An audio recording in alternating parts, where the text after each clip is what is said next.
So this project started because Interface challenged us and said, how has Interface been successful in being profitable and sustainable? And for that matter, how also have Unilever and a bunch of other great companies done the same thing? So what we found is that best practice companies have taken a three-steps approach to being more profitable and sustainable. So step one, non-labour resource efficiency. The interesting thing we find, and we've done a big study with the University of Cambridge on the UK manufacturing environment, which is similar to the rest of Western Europe, what we found is that most companies over the last 10 years or so have made improvements in energy efficiency, waste reduction, materials efficiency of 10 to 15%, something like that. But actually good practice companies have made improvements of 50% or so over that same decade. And the best practice companies are around sort of 70%.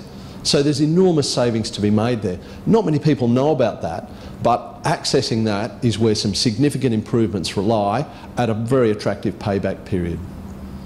The second thing that good practice companies have done is they've thought about sustainable inputs. And by that we mean sustainable raw materials such as bio-based inputs, such as recycled material, as well as renewable energy. And what those leaders have found, interestingly, is that they can do that and pay for those sustainable inputs at not much more of a premium than they're currently paying for their inputs. And that's really incredible when you think about it, because that reduces their price volatility going forwards and the risk of price escalation on scarce raw materials and things like energy as well, because as we know, energy prices are going up quite quickly, and having your own renewable source of energy locks in those prices, for example.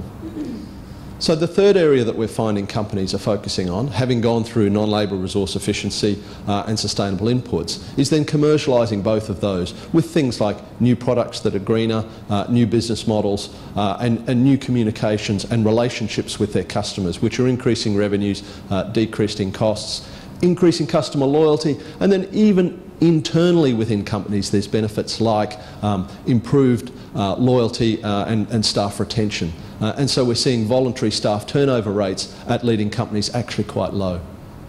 The big question that Interface then asked is, well, what's that worth for the whole of the European manufacturing sector? And that's amazing, because we took the numbers, we said, okay, let's make some assumptions around non-labour resource efficiency and materials efficiency. Let's make some assumptions around imposing a 20% price premium for renewable energy and sustainable inputs. What does that equal? Well, what we found is an enormous financial benefit overall of 100 billion euros per annum for the whole European manufacturing sector. That's a profit improvement per annum of 100 billion.